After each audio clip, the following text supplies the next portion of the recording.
रावलपिंडी में IJP road पर नामालूम अफराद की फायरिंग से इस्लामाबाद पुलिस का असिस्टेंट सब इंस्पेक्टर जाँ बहक हो गया है। वफाकी वज़ीर दाखिला मोहसिन नकवी ने वाक़े का नोटिस लेते हुए रिपोर्ट तलब कर ली है। नामालूम अफराद की फायरिंग से जाँ बहक होने वाले असिस्टेंट सब इंस्पेक्टर की शनाख्त अली अकबर के नाम से हुई है। पुलिस एहलकार की लाश को होली फैमिली अस्पताल रावलपिंडी मुंतकिल कर दिया गया है।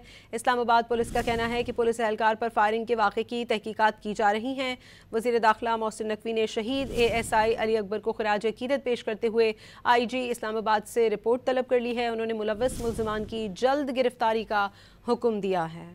रावलपिंडी में आईजेपी रोड पर नामालूम अफराद की फायरिंग से इस्लामाबाद पुलिस का असिस्टेंट सब इंस्पेक्टर जाँ बहक हो गया है। वफाकी वज़ीर दाखिला मोहसिन नकवी ने वाक़े का नोटिस लेते हुए रिपोर्ट तलब कर ली है।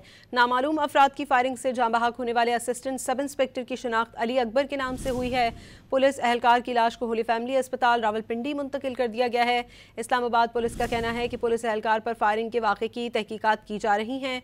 वज़ीर दाखिला मोहसिन नकवी ने शहीद ASI अली अकबर को खिराज अकीदत पेश करते हुए IG इस्लामाबाद से रिपोर्ट तलब कर ली है। उन्होंने मुलव्वस मुल्ज़िमान की जल्द गिरफ्तारी का हुक्म दिया है।